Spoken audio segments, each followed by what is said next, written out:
el cerebro, ¿ya? O sea, mucho era del análisis indirecto. Ahora en día, bueno, sí, pues no, la resonancia magnética es de lejos, de lejos, de lejos, de lejos el método así ideal para estudiar, ¿ya? Toda esa estructura. Pero antiguamente, para evaluar por el menos la calota, la bóveda craneana, se podía pedir una radiografía. ¿Cuál es el inconveniente que tiene la radiografía? Que hay mucha superposición de imágenes, de estructuras, ¿ya? Entonces el informe, la calidad de la información que obtenemos de una radiografía es muy pobre, honestamente, es muy, muy pobre. Tanto es así que actualmente ya no es un elemento de primera línea, ¿ya? Tiene muy pocas indicaciones. Una de ellas vendría a ser muy contados los casos de traumatismo. Pero en sí el elemento de imagen para traumatismo es la tomografía, ¿ya? Dentro de lo que ustedes ya saben, cuando hablamos de radiografía siempre vamos a hablar de dos incidencias mínimas, ¿no? Una lateral y otra anteroposterior, ¿no? En frontal, que puede ser AP o PA. De lejos, la que nos va a dar un poquito más de información va a ser las radiografías de incidencia lateral, ¿sí?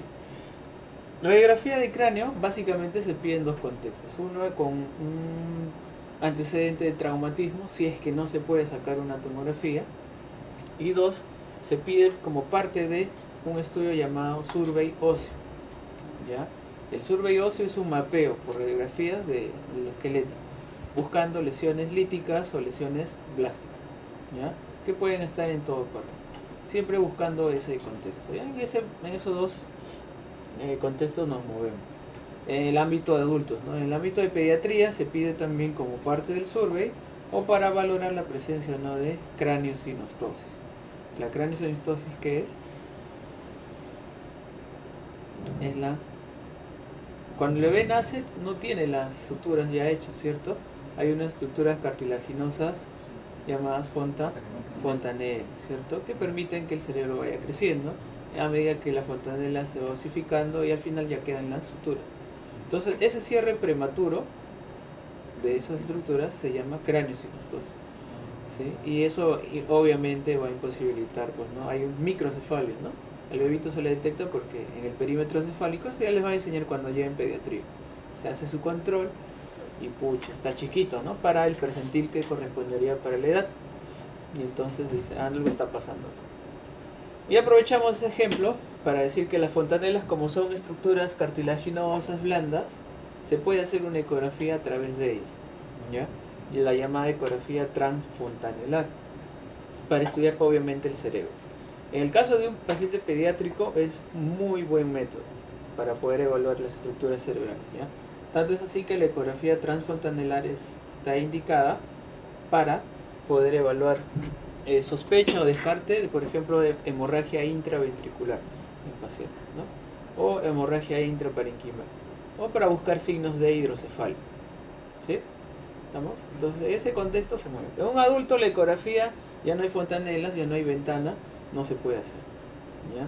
Hay una ecografía que se hace en el adulto, que es la ecografía transcraneal, no sé si les habrán dicho, neuro, no sé, que es para ver la arteria cerebral media, ¿ya? Pero obviamente en el contexto de un ictus, ¿ya? O de un stroke.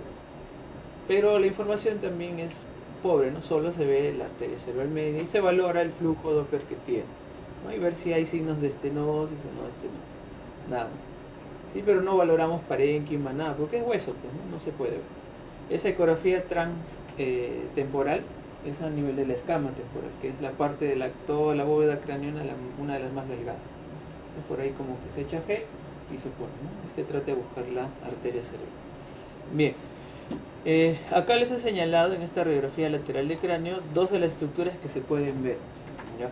La sutura coronal, que vendría a ser esta línea negrita que ven por ahí, ¿sí? Obviamente en la zona, pues, ¿no? Entre la unión de los huesos frontal y parietal, ¿cierto? Es esta de acá. ¿Ven ustedes esas impresiones, esos puntitos o hoyitos, entre comillas, radiolúcidos? ¿Sí? Hay que apagar la luz y prender el negatoscopio mejor. Prende Abigail por el negatoscopio. Tiene ahí su palanquita. ¿Está bien ese o acá mejor, no? Para que no te dé la luz en la cara. Ya está. ¿Ven? Se nota, ¿no? Esos puntitos hoyuelos. Esas son las impresiones aracnoideas de Pacchioni o Pacchioni, ¿no? Como lo quieran pronunciar. O impresiones digitales. Los senos no se ven, porque acá hacen referencia a los senos venosos, ¿ya? El seno venoso lateral y el seno esfenoparietal son estructuras venosas, ¿ya? No se ven acá, obviamente. Ahora, yo puedo decir que el seno esfenoparietal puede estar por acá o el seno lateral por aquí, sí, pero como tal no se está viendo. Entonces, por eso no los he marcado, ¿ya? Igual, si ustedes quieren valorar la presencia o no de alguna patología dentro del seno, un trombo, no se pide una radiografía, ¿no? Se pide una angiotomografía, ¿sí? Angiotomografía. Pero los evidentes son estos dos. ¿Estamos? Ahora, si nos centramos en la parte anterior, ahora el cráneo, la bóveda se puede dividir en tres porciones, ¿no? Anterior, media y posterior, ¿cierto? O supratentorial e infratentorial, ¿no? La división va a ser el tentorio, que va a ser la tienda del cerebelo, ¿sí? Y la fosa craneana, donde está el cerebro, tiene tres porciones, ¿cierto? La fosa anterior, la fosa media y la fosa posterior. En la fosa anterior está el lóbulo frontal, en la fosa media temporal y en la posterior occipital, ¿no? Esta también se llama fosa temporal, ¿sí? Entonces, si nos centramos en la parte frontal, seguimos la calota, vamos a ver una estructura radiolúcida, ¿cierto? Aquí, que viene a ser el seno frontal, ¿sí? El seno frontal, eso ya lo han visto. Pero se ve estas porciones, ¿cierto? Estas porciones del hueso. Entonces, por ejemplo, en uno, ustedes notan acá donde vendría a estar el ojo, ¿cierto? La órbita. Obviamente esto vendría a ser el techo de la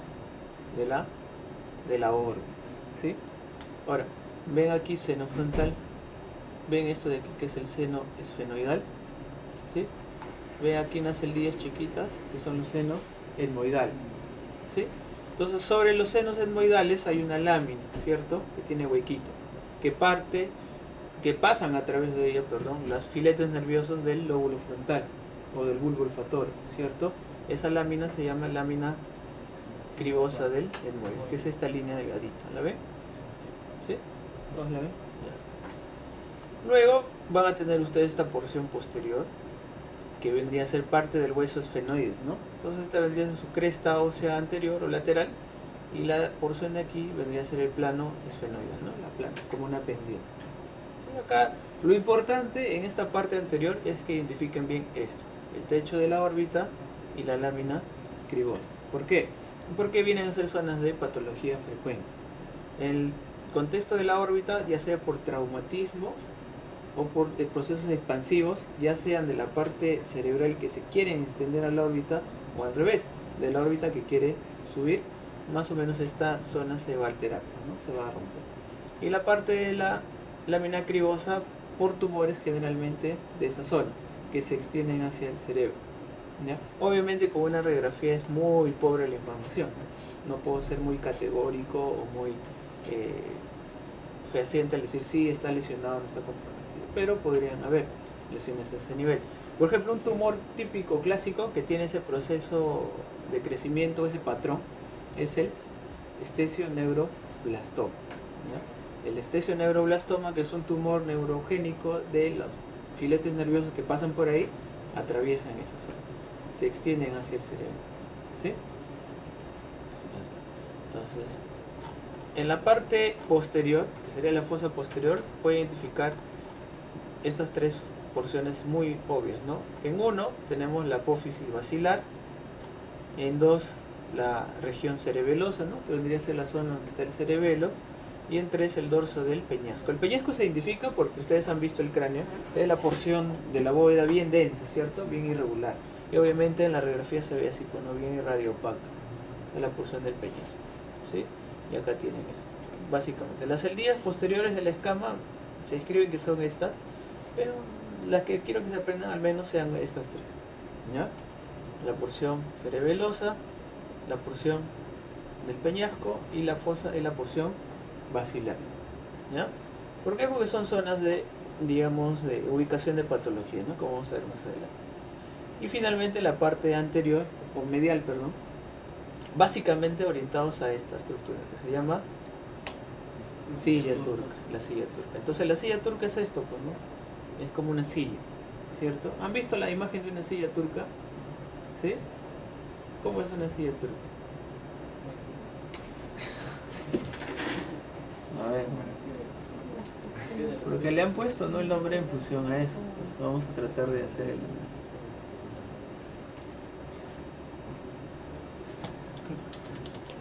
Pero usted ha visto sobre ¿A quién? el síndrome de la silla turca Vacía. vacía en Claro. imágenes. Sí, ¿por qué? ¿Qué es lo que atribuye sobre eso? ¿A qué le dicen silla turca vacía? O sea, cuando parte del contenido, ¿Y cuál es el contenido? el líquido cefalorraquídeo invade la silla turca. ¿Cuál es el contenido normal de la silla turca? La hipófisis. Bueno, esta es una silla estilo turco, dice, ¿no? Más o menos, ¿no? Ahí está. ¿Ve? ¿Sí? Es una silla normal. No, no es normal. Es una silla clásica. Y esta es una silla turca. Y ahora, imagínate esto. Acá está, ¿no? Como que esta parece de otro lado. Esa sí conoce. Esta sí tiene un aire más parecido, ¿no? Ah, Ahora vean esto de acá. Obviamente viendo la de lateral, ¿sí? De lateral. Entonces va a tener una porción anterior y una porción posterior, ¿no? Que son dos huesitos o dos provisiones óseas, que se llaman procesos clinoideos, ¿cierto? Obviamente será el proceso clinoideo anterior y el proceso clinoideo posterior, ¿sí? Hay una abertura, ¿cierto?, entre ambos procesos clinoideos. Eso vendría a ser la entrada hacia la silla turca. ¿Por qué es importante? Porque por ahí pasa, hemos dicho que el contenido, ¿cuál es? La hipófisis, ¿cierto? Y en esa abertura está el infundíbulo o tallo hipofisial. Si esa abertura está muy ampliada, podemos sospechar que eso ha crecido, ¿cierto? O si está muy estrecha, podemos decir que algo está comprimiendo, ¿sí? Más o menos inferiores. ¿Ya? Obviamente también valorando la profundidad que tiene la silla turca, ¿no? Más o menos. Se describe no en radiografías, sino en tomografías, que no debería pasar de 10 milímetros, ¿no? Cualquier diámetro. Máximo 10 milímetros, o sea, 1 centímetro. Ya sea en AP, lateral o profundidad. ¿Ya? 1 centímetro. Como regla práctica. ¿Ya? Tiene valores de medida por edad, por sexo, por condición. Pero en general, como regla práctica, no debería ser más de 10 milímetros. ¿Ya? Cualquier diámetro. Cuando hay más de 10, ya sospechamos que es una silla turca ampliada, ¿no? Que probablemente hay ahí de lejos, ¿no?, por frecuencia, un macroadenoma. ¿Cuánto mide el macroadenoma? Para que sea más. Es un número al azar, ¿no? Por eso. Estamos. Ahora, este hueco negro que está justo debajo de la silla turca es el seno esfenoidal. Entonces, lo que quiero que vean acá y nunca se olviden es la relación muy estricta que tiene el seno esfenoidal con la silla turca. Porque tanto es así que permite ser una ventana para cirugía, ¿no? La cirugía transesfenoidal, que es para macroadenomas, por ejemplo, hipoficiarios, se realiza y es atravesando esto. Fácil, ¿no? Porque ¿cómo llegarías acá? No vas a atravesar todo el cerebro, ¿no? Por arriba, hasta operar acá. Ni al costado, porque también atraviesa el lóbulo temporal. Más fácil por acá, ¿no? Entran por la nariz y entran al seno esfenoidal. ¿Sí? Seno esfenoidal. Ahora, obviamente, si este es el proceso clinoideo, esta rampita que tiene acá sería el dorso de la región celar, ¿no? Porque todo este perímetro se denomina región celar, ¿sí? La región celar. Y el 5 de acá sería el clivo, ¿no?, que es parte del hueso occipital, ¿sí? Parte del hueso occipital. Importante acá, estas 4 primeras, ¿sí?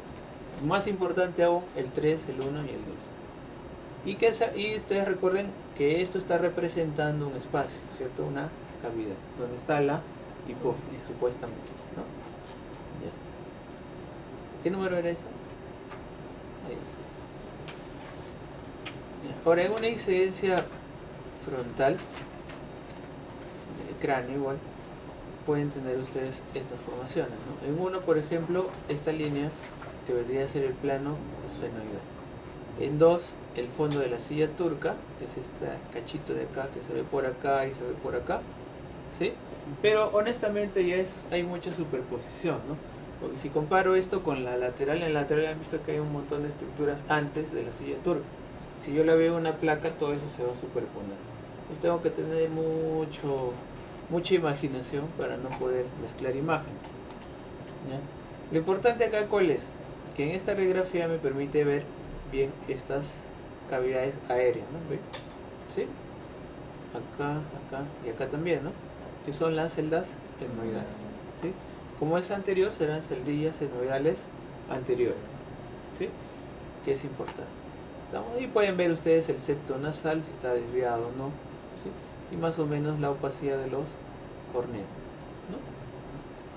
Eso es lo importante acá. Silla turca no tanto. Ya. En esta, por ejemplo, hay porciones también, ¿no? Esta, ¿cómo se llama esta radiografía? Es diferente a esta, ¿no? Esta es la transorbitaria, ¿no? Para poder observar, angulando un poquito el rayo dentro de la órbita de la proyección. Si recuerdan ustedes de la imagen anterior, esta, si yo entro el rayo por acá, se me va a proyectar el peñasco, ¿cierto? Porque miren, más o menos están a ese nivel, ¿sí? Entonces, al angular y al obtener la imagen, por eso se ve muy bien el peñasco, ¿ven? A diferencia de este, donde el peñasco se metía, ¿no? Y se superponía mucho. Entonces, angulo un poquito el rayo, hago una transorbitaria y el peñasco se va a ver bien, ¿no? El dorso del peñasco, ¿sí? Obviamente también se ve un poquito mejor la línea media de la órbita, que vendría a ser su pared medial, ¿sí?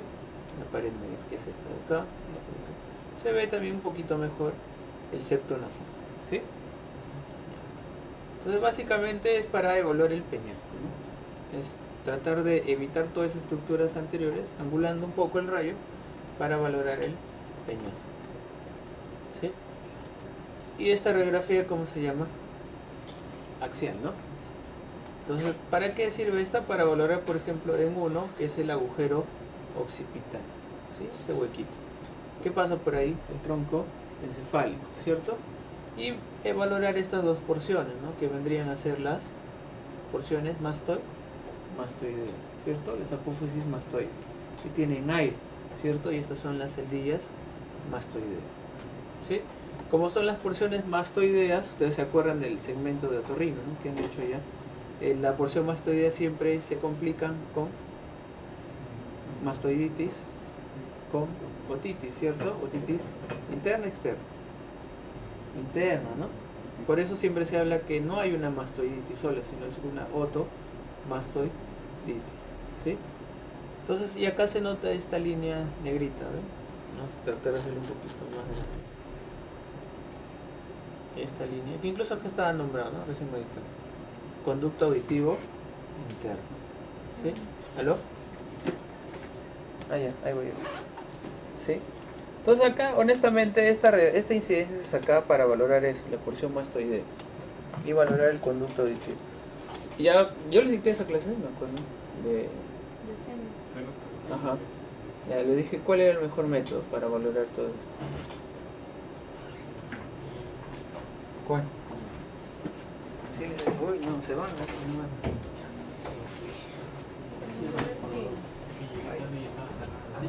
Llegamos tarde. Sí, ¿cómo se llamaron?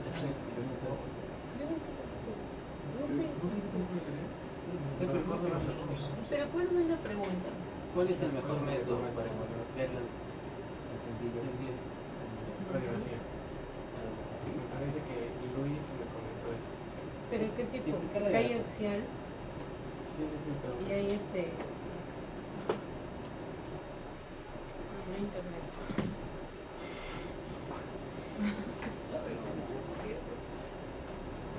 Celdillas mastoideas, ¿no? ¿Cuál es el mejor método para evaluar las celdillas mastoideas? ¿Celdillas mastoideas? Ya, a ver, no les voy a dar nada que no me dicen. ¿Cuál es el mejor método? Sería Ah, yo los boté, creo, ¿no? Sí, Ya, toma, muchacho. Ya, entonces le dije que era la tomografía. ¿Ya? Si uno quiere estudiar patología de los senos paranasales, porque todos son huesos, todas son estructuras óseas, ¿no? El mejor método es una tomografía, ¿ya? Para hacer el barrido. Y esto de aquí que tienen es un método de imagen ya no radiográfico, ¿no? Es por una acá les asombró, ¿no? Es una angioresonancia. ¿Sí?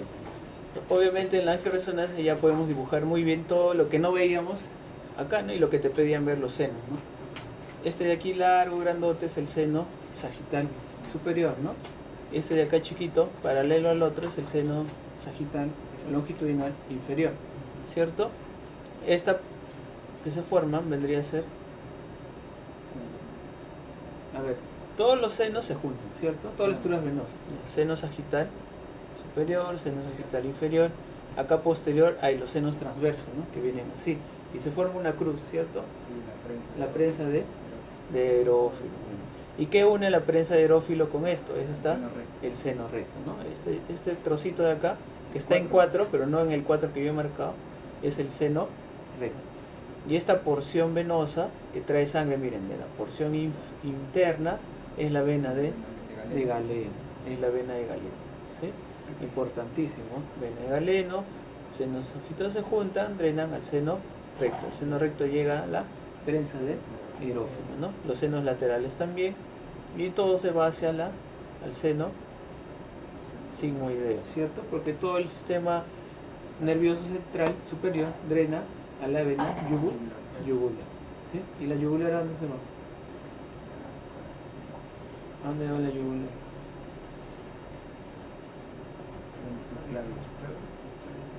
Se une con las venas circulares para Ah. formar los troncos.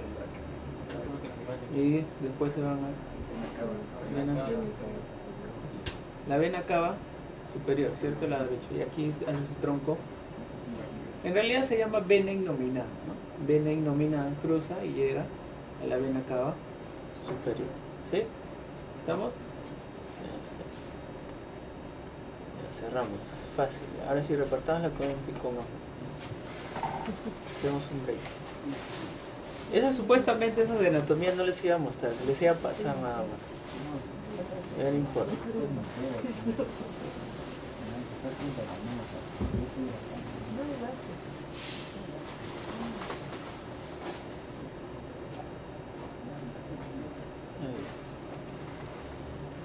Acá. Creo que acá. ¿Buscaron lo que les dejé? ¿No? Uy, uy, uy. Está mal. Muy mal.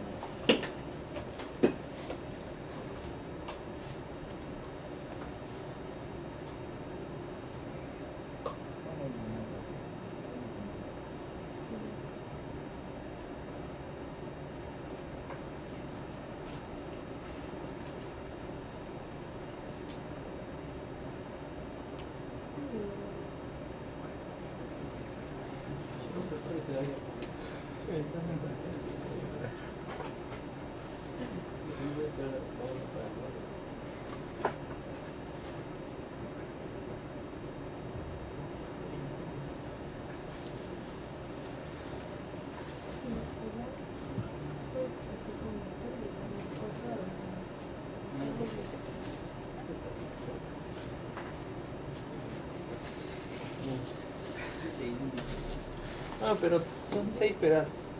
Reparte y déjame dejar un pedacito.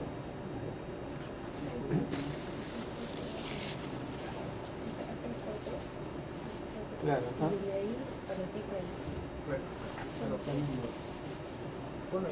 Ah, menos mal ustedes no dijeron nada. Porque me acuerdo que un grupo dijo, claro, claro, y uno dijo, mascota, no sé qué. Dije, a ver quién dice. Ahí el gordito dice eso. Claro, pues.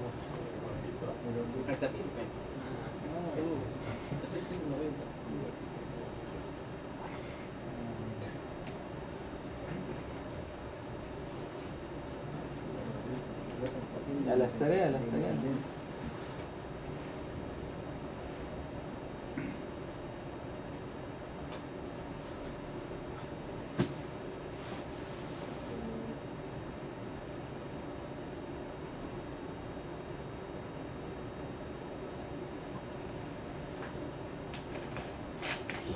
Ya. Entonces vamos a revisar parte de neuroradiología, ¿ya? Los conceptos al menos importantes que... Ahora, de por sí, neuroradiología es un poquito complicado, ¿ya? Pero vamos a tratar de resumir y simplificar conceptos para ustedes, ¿ya? Para que puedan tener ahí una base. Entonces, dentro de los estudios de imagen, ahí acá lo había puesto, ¿ves?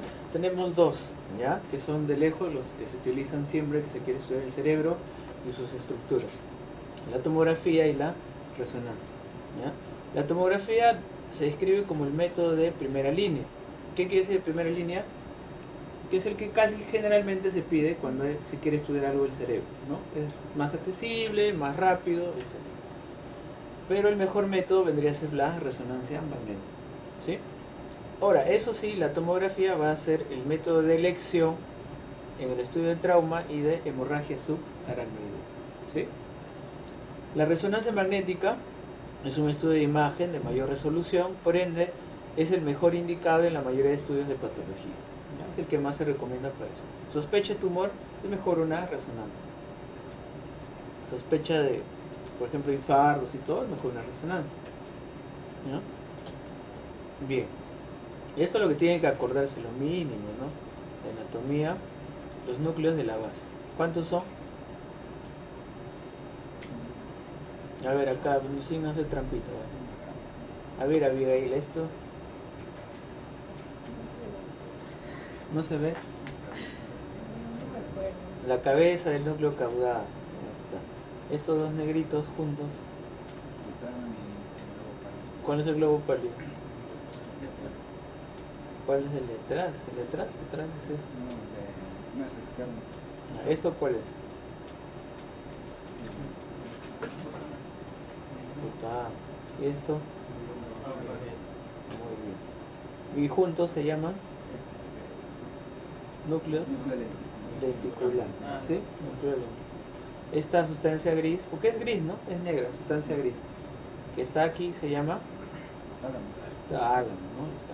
Y esta porción de sustancia blanca que atraviesa se llama la cápsula interna, ¿no? Que tiene su brazo anterior, su brazo posterior y una rodilla, ¿cierto?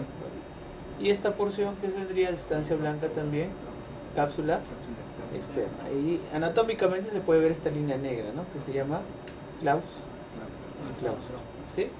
Si esta es la cabeza del núcleo caudado, este puntito vendría a ser la cola del núcleo caudado.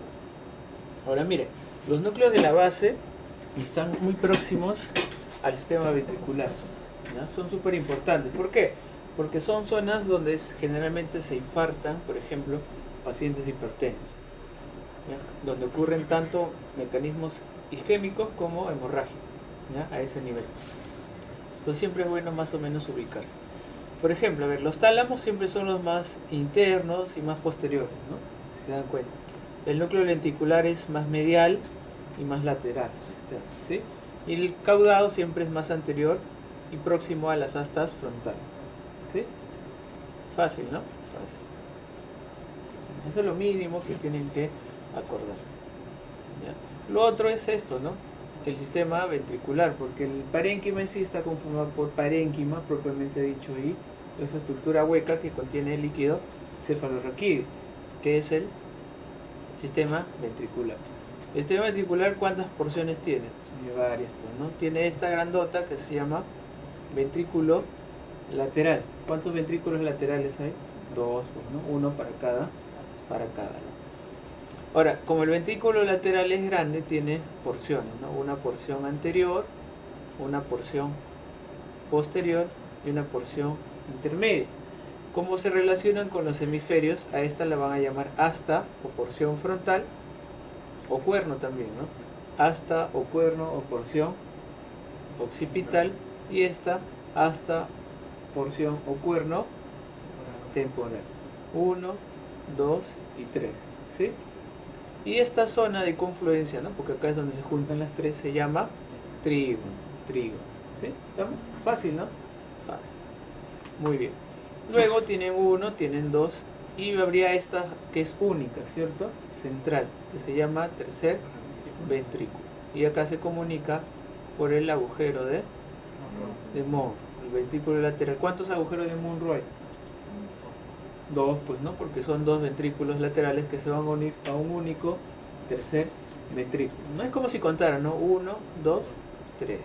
¿Sí? Ahora, el tercer ventrículo se comunica con otro, ¿no? Que es el cuarto ventrículo, a través de este conducto, que se llama acueducto de Silvio, ¿cierto? Acueducto de Silvio, ¿ven? Baja, baja.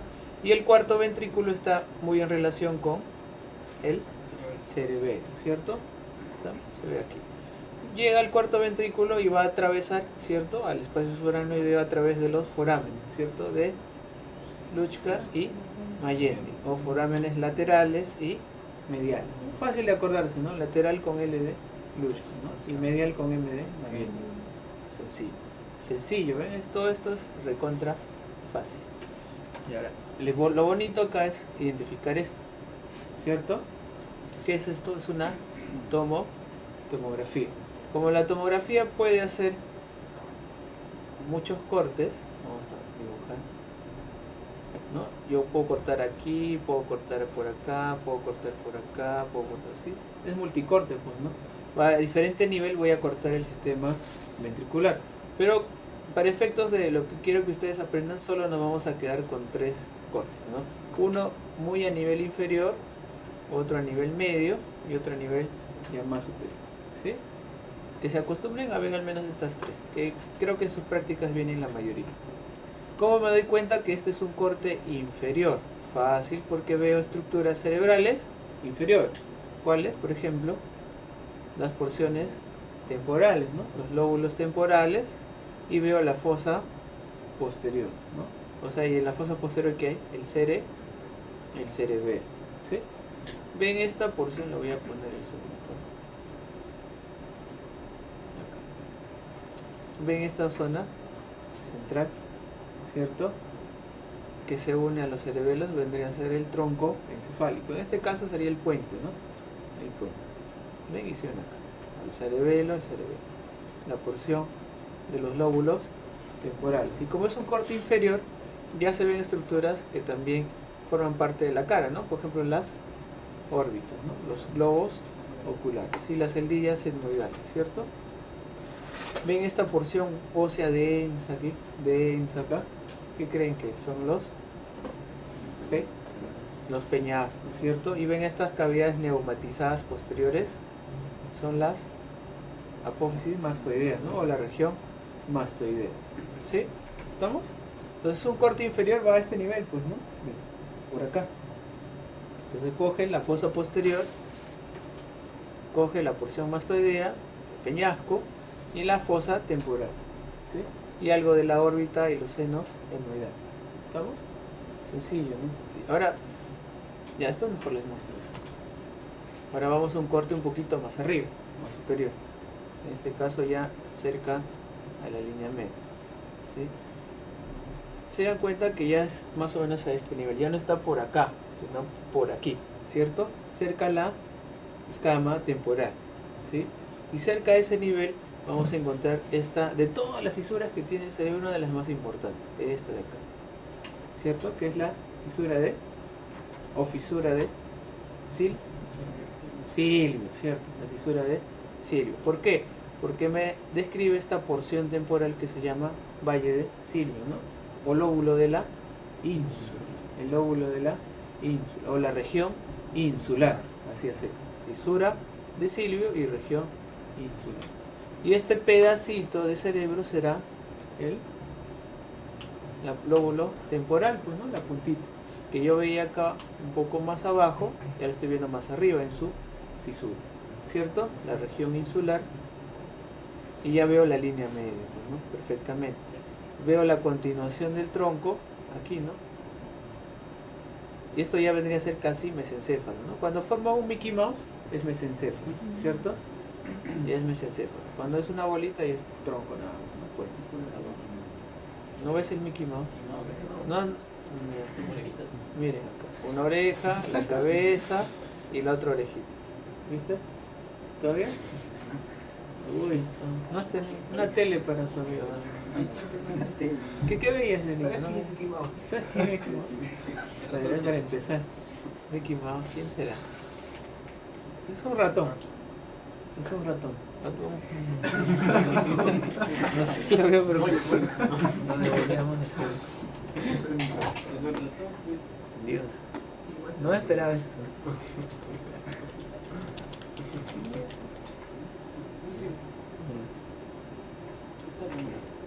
Él es Mickey Mouse. Tiene dos orejitas y una cabeza. Es como un ratón. Y acá, por ejemplo, vamos a proyectar. Si tratamos, ¿no?, buscar una similitud, esto vendría a ser una oreja, la cabeza y la otra oreja, ¿no? Más o menos. Un Mickey Mouse. No lo veo convencido, bueno, Hay un contraste además entre las densidades Ya. que están por fuera de la silueta que has dibujado. Claro, sí, porque hay cerebro ahí. Es una Sí, semejanza nada más, ¿no? Ahora, la resolución sí, pues no es muy evidente, ¿no? Pero se nota. No es muy fácil de marcar, sí. Acá me pasé un poco, ¿no? Por aquí más o menos. Pero sí se identifica. Y lo que Ahora, está señalando la Q, doctor. son los pedúnculos, los tubérculos cuadrigémenos, ¿no? Son acá puestos. Bien. Me dijiste perder la idea. Ya. Este corte, ¿por qué es importante? Porque usted va a encontrar la región insular, va a encontrar este huequito a este nivel que va a ser el tercer ventrículo. ¿Ya? Miren ustedes que de condiciones normales el tercer ventrículo es así, laminar, delgado, chiquito, pequeño. ¿Ya? ¿Estamos? Van a ver ustedes la porción frontal, los lóbulos frontales, ¿cierto?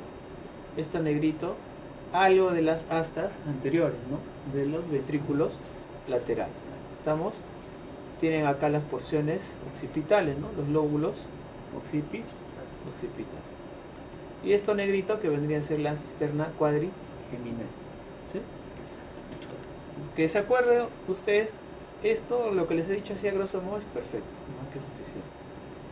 Y un corte ya más superior para poder ver que se parece mucho a la imagen que han visto ustedes en el esquema, en el éter. Se parece, no he dicho que es igual, se parece. ¿Estamos? Porque es una tomografía. Esto vendría a ser las astas anteriores o frontales de los ventrículos laterales. Vean ustedes que están separadas por esta línea. ¿Sí? ¿La ven? ¿Todos ven? ¿Sí? ¿Cómo se llama? No. Septum pellucidum. Septum pellucidum. No tienen que correr siempre. ¿Por qué? Quiero que miren esto, ya todos dejen de escribir un rato y miren. Si yo sigo el septum pellucidum, sigue, ¡plup! Se toca con esta curvita, ¿no? ¿La ven? Esto es el cuerpo calloso, en su porción anterior. ¿Ya? ¿No me creen? Volvemos al esquema. Bueno, era un corte un poquito feo, ¿no? Pero este es el cuerpo calloso, ¿ven? Cuerpo calloso, ¿sí? Volvemos a la tomografía. Cuerpo calloso. Vean, es un binomio, ¿ya? Cuerpo calloso, ¿cómo se llama? Septum pelúcido. Tanto es así que si yo no veo septum pelúcido, probablemente no se ha formado el cuerpo calloso. ¿Ya? Hablaríamos de agenesia del cuerpo calloso. Porque en el estado intrauterino, este septum, que es una pared, era una cavidad también con líquido, que se llamaba cavum del septum pelúcido. ¿Sí? Cuando uno hace ecografía obstétrica al bebito intrauterino, obviamente, busca, como parte del protocolo de la ecografía morfológica, les van a enseñar en gínica obstetricia en sexto año, el cavum del septum pelúcido, que es súper importante, porque es lo que ayuda a formarse el cuerpo calloso. ¿Ya? ¿Estamos? Ahora, hay algunas personas que en estado adulto esto todavía tiene líquido, tienen persistencia del cavum del septum pelúcido. ¿Ya? Entonces van a buscar para el jueves. Hay 3 cavum en esta región. Uno es el cavum del septum pelúcido. Hay otros más. ¿Cuáles son? Y que a veces pueden estar presentes en etapa adulta, ¿no?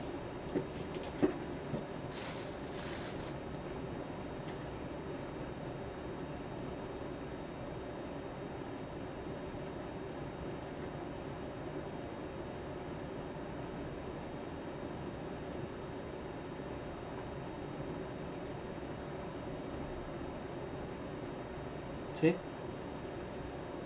Fácil, ¿no? ¿Alguna pregunta, chicos? ¿Está ahí? Ninguno.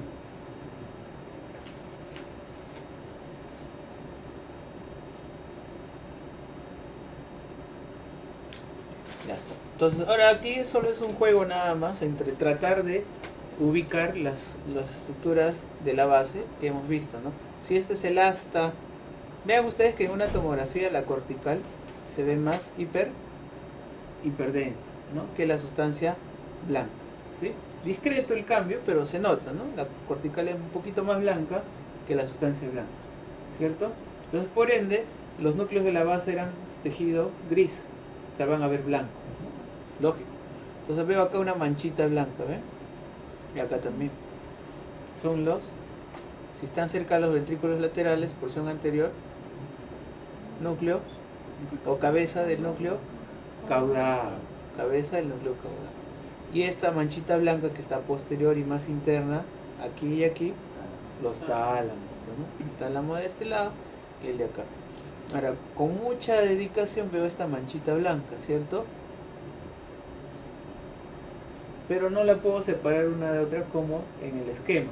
Entonces, en conjunto se llama núcleo lenticular, ¿no? Por eso acá le han puesto lena, núcleo lenticular. Pero sí se puede ver esta porción de sustancia gris, ¿no? Que se mete. Tiene una porción anterior, una rodilla y una porción posterior. Entre el tálamo y el núcleo lenticular, que era la cápsula interna, ¿no? Brazo anterior, rodilla, brazo posterior, ¿sí? Entonces solo tener 10 céntimos de paciencia y poder buscar, ¿sí? Se ve todavía la continuación del tercer ventrículo, ¿sí? Y las astas occipitales del ventrículos lateral. Y acá se observan estas cositas blancas, ¿no? Que son los plexos coroideos, ¿sí? Parte de los plexos coroideos. ¿Estamos? Que obviamente en el adulto muchas veces se calcifican, ¿no? Y por eso tienen esa hiperdensidad. ¿Estamos? Fácil, ¿no? Fácil, recontra. No, no es fácil. Ahora miren, esto es una resonancia magnética. De lejos tiene más resolución, ¿cierto? Que una tomografía. De lejos, pues miren, se ve todo. Se ve la cortical, bonito, la sustancia blanca, los núcleos, miren. Acá ya puedo ver incluso el globo pálido del putamen, ¿cierto? Se ve, parece el esquema, ¿cierto? Del NET. Se ve muy bien. Por eso noten ustedes que la resonancia es el método, ¿no? Para evaluar cualquier estructura a este nivel, ¿cierto? ¿Qué ponderación será esta? Si brilla el líquido cefalorraquídeo, es un T2, ¿cierto? Un T2. Ahora, este es un corte coronal. Ya no les hago cada uno porque es lo mismo, ¿no? Y un sagital, ¿no? Por ejemplo. Esto que veíamos acá, que era cuerpo calloso, ¿no? Esto es un T1 o un T2. Un T1, ¿cierto? El cuerpo calloso, miren, ya está en toda su longitud. La porción anterior, ¿no? Tiene nombre, ¿no? También el cuerpo que es sus porciones. Se llama pico, ajá, ya, esplenio y rodea, ¿cierto? Tiene porción. Si no se acuerdan, no importa ahorita, no es un drama. Pero lo que sí quiero que se acuerden es eso, ¿no? La relación que existe entre el septum pelúcido y el cuerpo calloso. ¿Estamos? Acá se puede ver, por ejemplo, todo el tronco encefálico, ¿cierto? La región mesencefálica, la protuberancia y el bulbo, ¿cierto? ¿Cómo es saber? ¿Qué porciones tiene el tronco encefálico? Bulbo, protuberancia y mesencéfalo. ¿Bulbo dónde estaría? Acá. Bulbo, protuberancia y mesencéfalo. ¿Sí? No se varían, chicos. Bulbo, protuberancia y mesencéfalo. ¿Estamos? Y se ve bien, por ejemplo, la fosa posterior, ¿no? Ahora miren, el cerebelo se ve muy bien. nítido, con claridad, a diferencia de una tomografía. En la misma tomografía, miren, comparen ustedes. Acá no se ve tan bonito el cerebro, ¿cierto? Pero con un poquito de esfuerzo y si la imagen está bien tomada, puedo ubicarme más o menos bien, ¿sí?